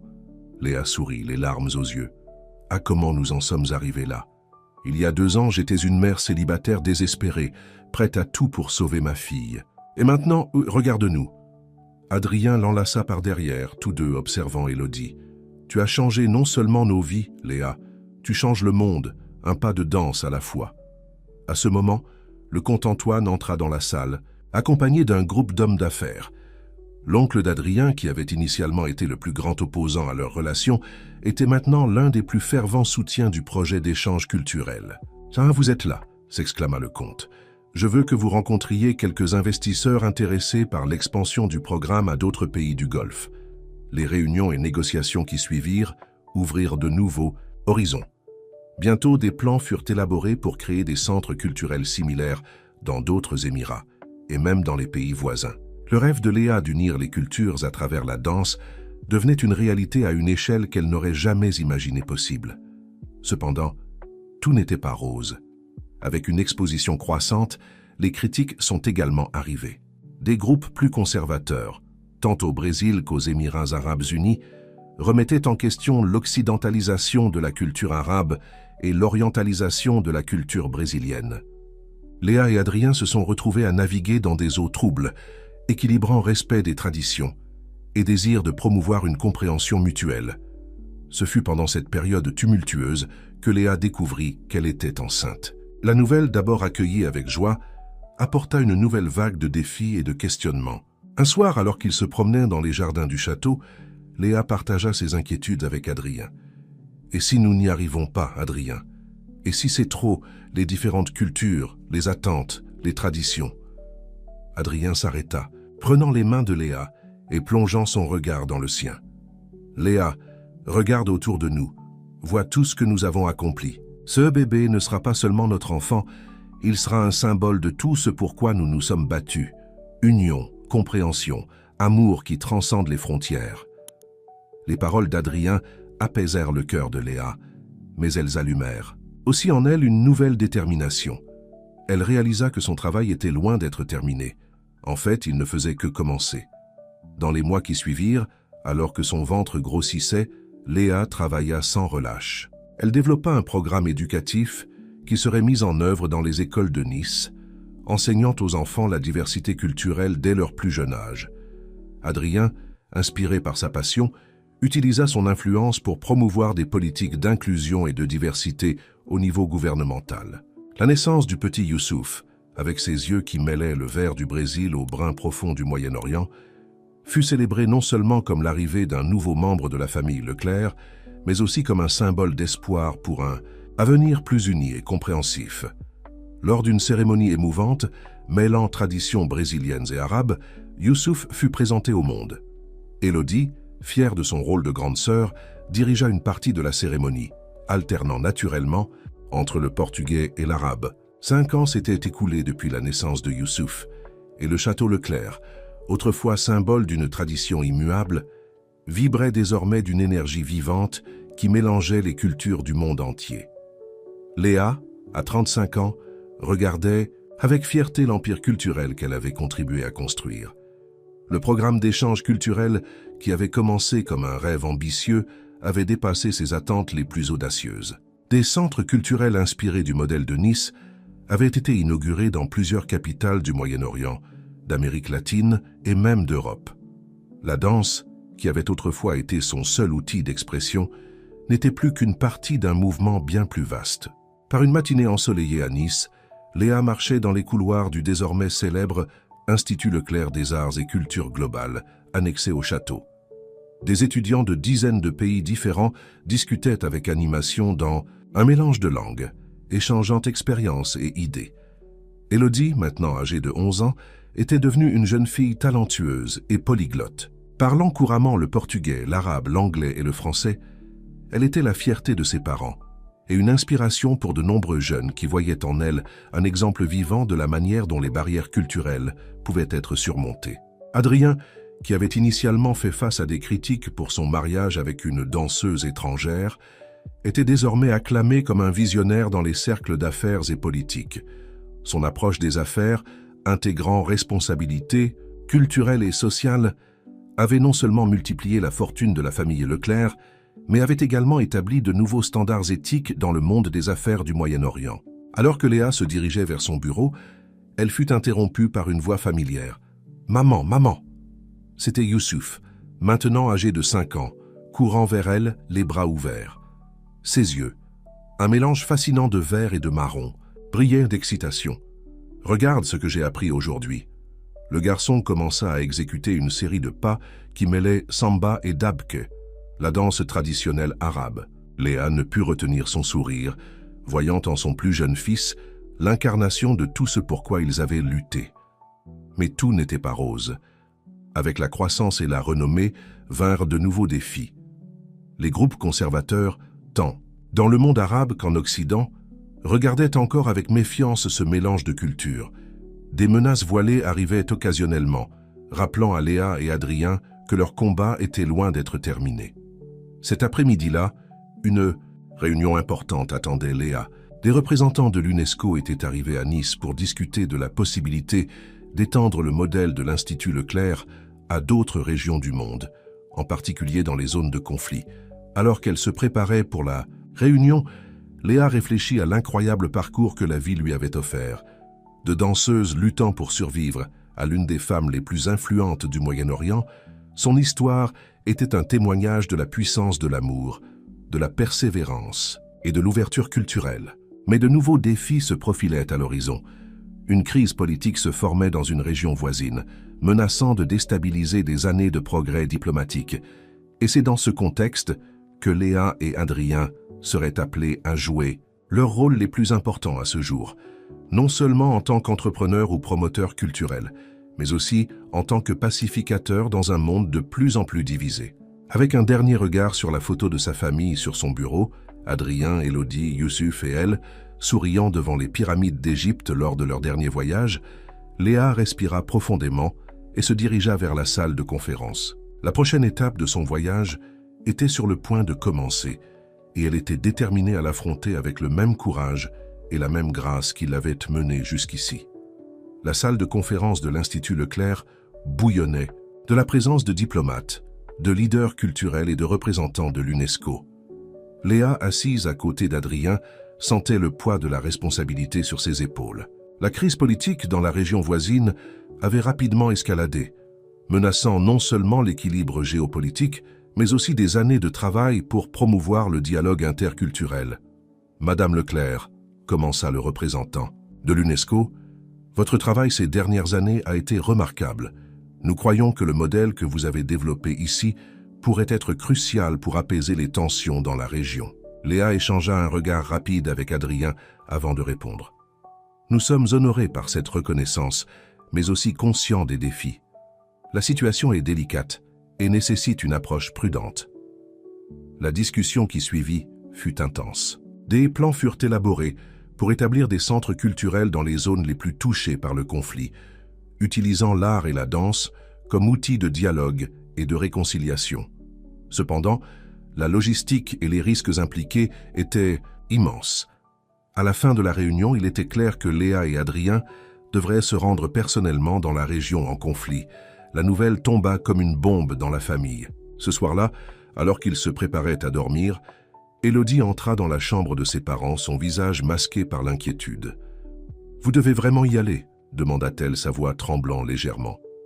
Léa serra sa fille dans ses bras, sentant son cœur se serrer. « Élodie, ma chérie, parfois nous devons faire des choses difficiles pour aider les autres. Tu te souviens quand je suis venue à Nice? C'était effrayant, mais regardez ce que nous avons réussi à construire. » Adrien se joignit à l'étreinte. « Je promets que nous ferons tout notre possible pour être prudents. Et toi, ma petite diplomate, tu auras une mission importante ici. » Les yeux d'Élodie s'écarquillèrent. « Moi ? Oui, poursuivit Adrien, toi et Youssouf serez nos ambassadeurs ici. Vous continuerez à montrer au monde comment différentes cultures peuvent vivre en harmonie. Dans les jours qui suivirent, les préparatifs pour la mission s'intensifièrent. Léa et Adrien passèrent des heures en réunion de sécurité, en planification logistique et en briefing culturel. Le comte Antoine, désormais un homme plus âgé mais toujours astucieux, offrit sa sagesse et ses connexions politiques pour assurer une protection maximale. À la veille du départ, une cérémonie spéciale fut organisée à l'Institut. Des danseurs de diverses nationalités se produisirent dans un spectacle symbolisant l'union dans la diversité. Youssouf, à la surprise générale, monta sur scène et exécuta une danse qui mêlait parfaitement des éléments de toutes les cultures représentées. En observant son plus jeune fils, Léa ressentit une vague d'émotion. C'était là l'héritage qu'il construisait. Une génération qui voyait la beauté dans la différence, capable de naviguer entre les cultures avec grâce et respect. Le lendemain matin, l'aéroport de Nice était en état d'alerte maximale. Le jet privé des Leclerc était prêt à décoller, emportant non seulement Léa et Adrien, mais aussi une équipe soigneusement sélectionnée d'artistes, d'éducateurs et de médiateurs de conflits. Élodie et Youssouf, accompagnés du comte, Antoine vinrent leur dire au revoir. Les larmes étaient inévitables, mais une détermination palpable flottait dans l'air. « Souvenez-vous, dit Léa en serrant ses enfants une dernière fois, la danse que nous avons commencée ici continue, à travers vous. Chaque pas que vous faites, chaque sourire que vous partagez, est une note dans cette mélodie de paix que nous composons ensemble. » Adrien, toujours le pilier de force, ajouta « Nous reviendrons avant que vous ne vous en rendiez compte. Et quand nous reviendrons, nous aurons plus d'histoires à raconter, plus de danse à enseigner. » Alors que l'avion décollait, Léa regarda par la fenêtre, voyant Nice s'éloigner. La ville qui lui avait autrefois semblé étrangère était maintenant son foyer, l'épicentre d'une révolution culturelle qu'elle n'aurait jamais imaginé mener. Alors qu'ils se dirigeaient vers la zone de conflit, Léa et Adrien savaient qu'ils étaient sur le point de relever leur plus grand défi à ce jour. Il ne s'agissait plus seulement de danse ou d'art, il s'agissait d'utiliser tout ce qu'ils avaient appris et construit pour tenter de guérir des blessures profondes et de bâtir des ponts là où il n'y avait autrefois que des murs. Le voyage serait dangereux, les obstacles immenses. Mais avec la force de leur amour, la sagesse de leurs expériences et une croyance inébranlable dans le pouvoir de la compréhension mutuelle, ils étaient prêts à danser dans la tempête, espérant que leur pas pourrait, d'une manière ou d'une autre, apaiser les eaux tumultueuses du conflit. L'avion atterrit sur une piste improvisée aux abords d'une ville dévastée par la guerre. Léa et Adrien furent accueillis par une délégation mixte de représentants locaux et d'agents de sécurité de l'ONU. L'air lourd, chargé de poussière et de tension, était un rappel constant des défis qui les attendaient. Dans les jours qui suivirent, le couple se plongea à corps perdu dans le travail. La première étape fut d'établir un centre culturel, temporaire dans un bâtiment partiellement détruit. Avec l'aide de bénévoles locaux et de l'équipe qu'ils avaient amenée de Nice, ils ont transformé l'espace en un oasis de couleurs et d'espoir au milieu du gris de la destruction. Léa a dirigé des ateliers de danse qui rassemblèrent des personnes des deux côtés du conflit. Au début, la tension était palpable, des regards méfiants étaient échangés et beaucoup refusaient de participer. Mais Léa, avec sa grâce et sa détermination inébranlable, a persévéré. La danse, expliquait-elle aux participants réticents, est un langage universel. Lorsque nous bougeons ensemble, nous parlons avec nos corps et nos différences se dissolvent dans le rythme. Lentement, les barrières ont commencé à tomber. Une jeune fille du sud de la ville a dansé avec un garçon du nord dans une danse traditionnelle. Leurs familles, initialement horrifiées, ont fini par applaudir ensemble à la fin de la performance. Adrien, quant à lui, s'est concentré sur les négociations en coulisses. Utilisant ses compétences diplomatiques et ses connexions d'affaires, il a travaillé sans relâche pour médier des conversations entre les leaders locaux. Son objectif était de créer des opportunités économiques bénéficiant à toutes les parties impliquées dans le conflit. Une nuit, épuisés après une longue journée de travail, Léa et Adrien discutaient dans leur logement improvisé. « Parfois, je me demande si nous faisons une réelle différence, » avoua Léa, la fatigue évidente dans sa voix. Adrien l'a serré dans ses bras, réconfortant. « Tu te souviens de quand nous avons commencé à Nice ?» Le changement prend du temps, mon amour. Chaque petit pas compte. » Ces paroles se sont avérées prophétiques. La 3e semaine de leur séjour, un incident inattendu a mis en lumière l'impact de leur travail. Lors d'une performance au Centre culturel, des sirènes d'alerte ont retenti, signalant une possible attaque. La panique s'est installée, mais avant que le chaos ne s'empare complètement de la situation, quelque chose d'extraordinaire s'est produit. Un groupe de jeunes, représentant différentes factions du conflit, a formé une chaîne humaine. Ensemble, ils ont guidé les gens vers les abris, chantant une chanson qu'ils avaient apprise lors des ateliers, une fusion de mélodies traditionnelles des deux côtés. Cet acte spontané d'unité face au danger a capté l'attention des médias internationaux. Les images des jeunes dansant et chantant tout en guidant les gens vers la sécurité ont fait le tour du monde. L'incident s'est avéré être un tournant. Les leaders qui refusaient auparavant de négocier ont commencé à montrer de l'intérêt pour le programme culturel. La musique et la danse, qui semblaient initialement des futilités en temps de guerre, étaient désormais perçues comme de puissants outils de paix. Pendant ce temps, Anis, Elodie et Youssouf restaient occupés, devenant de véritables ambassadeurs juniors du travail de leurs parents. Elodie, en particulier, a surpris tout le monde en organisant un festival de danse à l'école, rassemblant des étudiants de diverses nationalités. Les semaines se sont transformées en mois.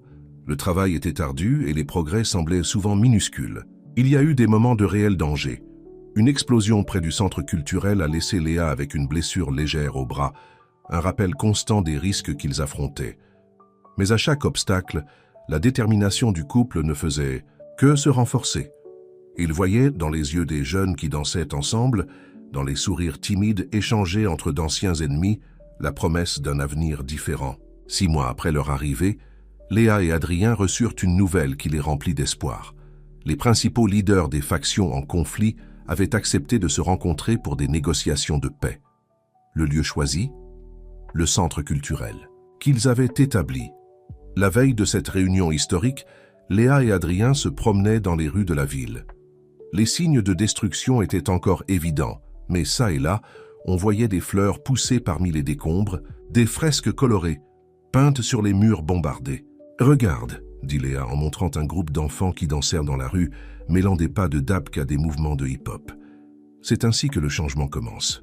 Adrien hocha la tête, ses yeux brillant d'émotion. « Pas à pas, mon amour, pas à pas. » Alors que le soleil se couchait à l'horizon, projetant des teintes dorées sur la ville blessée mais résiliente, Léa et Adrien savaient que leur voyage était loin d'être terminé. Mais à ce moment-là, en observant la danse spontanée, d'espoir dans les rues, ils ressentirent une certitude profonde. La mélodie de la paix, une fois entamée, ne pourrait pas être facilement réduite au silence. Le jour de la réunion de paix se leva avec un mélange palpable de tension et d'espoir. Le centre culturel, autrefois un bâtiment abandonné, symbolisait désormais une nouvelle possibilité pour la région.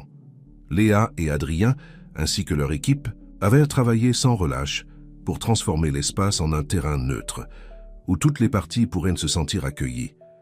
Les négociations commencèrent de manière tendue. Les leaders des factions rivales s'assirent face à face, des années de conflits et de méfiance pesant sur leurs épaules. Adrien, utilisant toute son habileté diplomatique, médiatisait les conversations avec patience et sagesse. Pendant ce temps, dans les couloirs et les salles adjacentes, Léa coordonnait une série de présentations culturelles. Musiciens, danseurs et artistes de tous les côtés du conflit se succédaient, leurs performances servant de rappel constant de la richesse culturelle qui unissait, plus qu'elle ne divisait, ce peuple. Le 3e jour des négociations, alors, que les tensions semblaient sur le point d'exploser à nouveau, quelque chose d'extraordinaire se produisit. Durant une impasse particulièrement difficile, Léa eut une idée audacieuse. « Excusez-moi, messieurs », interrompit-elle, sa voix ferme, mais douce. « Je voudrais proposer quelque chose de différent. » Sous des regards curieux et sceptiques, Léa invita tous les leaders à se lever. « Aujourd'hui, annonça-t-elle, nous n'allons pas négocier avec des mots, mais avec nos corps. » Ce qui suivit fut une leçon de danse improvisée. Initialement, gênés, les leaders commencèrent peu à peu à se détendre. Léa les guida à travers des mouvements simples, mêlant des éléments de leurs diverses traditions culturelles. Alors qu'ils dansaient, quelque chose changea dans l'atmosphère. de la salle. Des sourires timides apparurent, l'attention cédant la place à une camaraderie inattendue. Lorsque la musique s'arrêta, les leaders se retrouvèrent essoufflés, mais avec une nouvelle perspective. « Voyez, dit Léa, quand nous dansons ensemble, nous bougeons comme un seul. Nos différences ne disparaissent pas, mais elles deviennent partie d'une harmonie plus grande. » Ce moment s'avéra être le catalyseur qui manquait. Dans les heures qui suivirent, les négociations progressèrent davantage que les jours précédents. L'expérience partagée de la danse avait créé une connexion humaine qui transcendait les divisions politiques. Pendant ce temps, à Nice, Élodie et Youssouf recevaient des mises à jour régulières de leurs parents. Inspirés par leur travail, les enfants avaient lancé leur propre projet à l'Institut Leclerc, organisant des sessions d'échanges culturels virtuels avec des jeunes de la région en conflit. Après 2 semaines intenses, un accord de paix préliminaire fut finalement atteint. Ce n'était pas une solution parfaite, mais cela représentait un pas de géant vers la réconciliation. Le soir de la signature de l'accord, une célébration fut organisée au centre culturel. C'était un mélange fascinant de tradition et d'innovation, avec des performances qui fusionnaient des styles musicaux et de danse de toutes les factions, autrefois en conflit. Le point culminant de la soirée fut une performance surprise. Les dirigeants eux-mêmes, guidés par Léa, exécutèrent une danse symbolique d'union. L'image de ces hommes et femmes, autrefois ennemis acharnés, maintenant en harmonie, émut tous les présents. Adrien, observant la scène, ressentit une vague de fierté et d'amour pour Léa. Elle avait transformé la danse, sa passion personnelle, en un outil de paix à l'impact mondial. Dans les jours qui suivirent, la nouvelle de l'accord et de la célébration se répandit à travers le monde.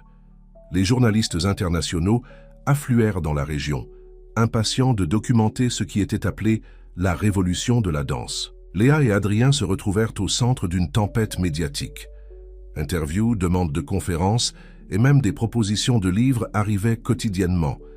Mais au milieu de toute cette attention, le couple garda le focus sur ce qui importait vraiment, le travail continu de reconstruction et de réconciliation. Alors qu'ils se préparaient à retourner à Nice, Léa et Adrien réfléchirent à l'incroyable voyage qu'ils avaient vécu. Ce qui avait commencé comme une mission risquée s'était transformé en un mouvement mondial de paix à travers la culture. « Tu sais, » dit Léa alors qu'ils regardèrent le coucher de soleil sur la ville qu'ils avaient appris à aimer, « quand je suis venu à Nice pour la première fois, je pensais simplement chercher une vie meilleure pour Élodie. Je n'aurais jamais imaginé que nous finirions par changer le monde. » Adrien l'embrassa, déposant un doux baiser sur son front. « Tu as toujours eu ce pouvoir en toi, mon amour. J'ai juste eu la chance de le reconnaître et de l'amplifier. » Alors que l'avion décollait, les ramenant chez eux, vers leurs enfants et le prochain chapitre de leur vie, Léa et Adrien savaient que leur danse était loin d'être terminée. En fait, ce n'était que le début d'une chorégraphie bien plus grande, une chorégraphie qui avait le potentiel d'unir les cultures, de guérir les vieilles blessures et de créer un monde où la diversité était célébrée et non crainte. Ainsi, avec des cœurs remplis d'espoir et des esprits emplis de nouveaux rêves, ils volèrent vers l'avenir prêts à affronter tous les défis qui se présenteraient, toujours ensemble, toujours dansant au rythme de leur amour et de leur mission partagée. Le retour de Léa et Adrien à Nice fut marqué par un accueil chaleureux et émouvant. À l'aéroport, ils furent accueillis non seulement par Élodie et Youssouf, mais aussi par une foule de supporters, y compris le comte Antoine, dont l'expression habituellement sévère affichait maintenant une fierté indéniable. Les jours qui suivirent furent un tourbillon d'activités.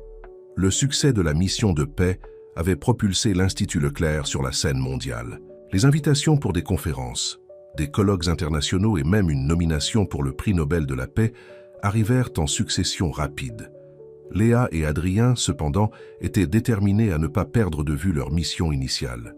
Tout en naviguant dans cette nouvelle vague d'attention mondiale, ils se concentrèrent sur l'expansion et l'amélioration de leur programme d'échange culturel. Un matin, lors d'une réunion familiale dans le jardin du château, Élodie surprit tout le monde avec une suggestion audacieuse.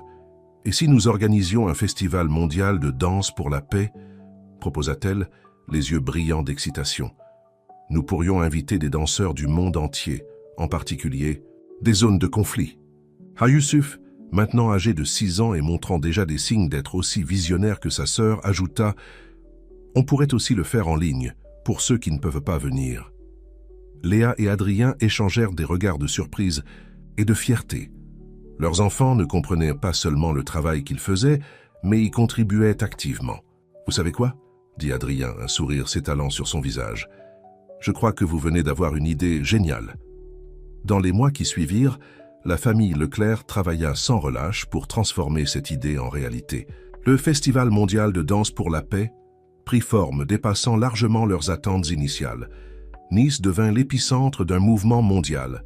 Des danseurs de plus de 100 pays convergèrent vers la ville, apportant avec eux non seulement leurs traditions culturelles, mais aussi des histoires de résilience et d'espoir. Le festival lui-même fut un spectacle à couper le souffle.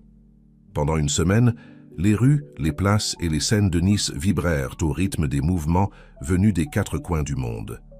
Les danses traditionnelles se mêlèrent au style contemporain, créant des fusions uniques qui symbolisaient l'unité dans la diversité. L'un des moments les plus émouvants fut lorsqu'un groupe de jeunes danseurs de la région, où Léa et Adrien avaient médié un accord de paix, présenta une chorégraphie spéciale. La pièce dépeignait leur parcours du conflit à la réconciliation, culminant par une étreinte collective qui laissa le public en larmes. Élodie et Youssouf, à la grande fierté de leurs parents, jouèrent des rôles cruciaux lors de l'événement. Élodie dirigea un atelier pour enfants de différentes nationalités, leur apprenant à créer une danse intégrant des éléments de toute leur culture. Youssouf, quant à lui, captiva tout le monde avec un discours d'ouverture étonnamment mature sur l'importance de la compréhension mutuelle.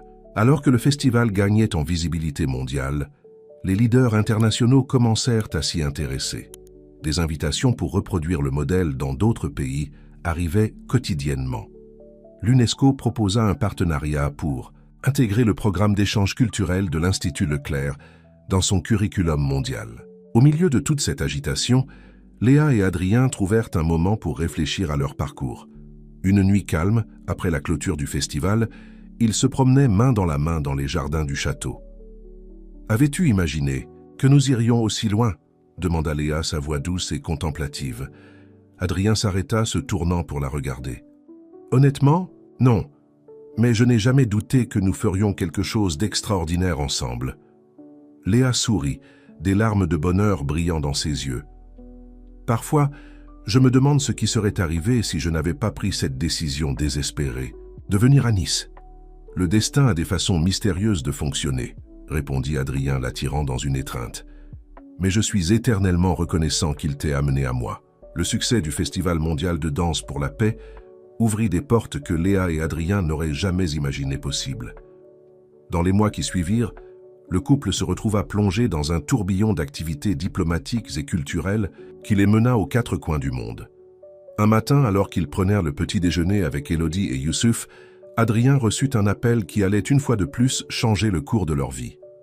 C'était le secrétaire général de l'ONU, annonça-t-il, à peine capable de contenir son excitation. Ils veulent que nous menions une nouvelle initiative mondiale pour la paix à travers la culture. Les yeux de Léa s'écarquillèrent. C'est incroyable. Mais qu'ont-ils exactement en tête? Au fur et à mesure que les détails de la proposition se dévoilaient, il devint clair que ce serait leur plus grand défi à ce jour. L'ONU voulait qu'ils établissent des centres culturels dans des zones de conflit, à travers le monde, en utilisant le modèle qu'ils avaient développé à Nice et perfectionné lors de leur mission précédente. Élodie, maintenant âgée, de 12 ans et de plus en plus impliquée dans les projets de ses parents, fut la première à exprimer son enthousiasme. « Cela veut dire que nous allons voyager à travers le monde. On peut t'aider ?» Léa et Adrien échangèrent un regard. L'idée d'embarquer dans une aventure mondiale avec les enfants était à la fois excitante et effrayante. « Ce sera un grand changement pour nous tous, » réfléchit Léa. « Nous devrons penser à votre éducation, à la sécurité. » « Mais pensez aux opportunités d'apprentissage, » interrompit Youssouf, les yeux brillants d'excitation. « Nous pourrions apprendre sur différentes cultures directement à la source. » Après des semaines de planification minutieuse et de discussions en famille, la décision fut prise. Les Leclerc partiraient pour un voyage de 2 ans à travers le monde, établissant des centres culturels et des programmes de paix dans des zones de conflit. Le comte Antoine, bien qu'initialement réticent à voir la famille partir pour si longtemps, finit par donner sa bénédiction. « Vous portez le nom des Leclerc au-delà de nos frontières d'une manière que je n'aurais jamais pu imaginer, dit-il, la fierté évidente dans sa voix. Le premier arrêt fut en Afrique subsaharienne, où des conflits ethniques avaient déchiré des communautés. Léa et Adrien travaillèrent sans relâche pour établir un centre culturel qui célébrait la riche diversité de la région. Élodie et Youssouf, quant à eux, devinrent rapidement de jeunes ambassadeurs, se liant d'amitié avec les enfants locaux et apprenant leurs danses et coutumes.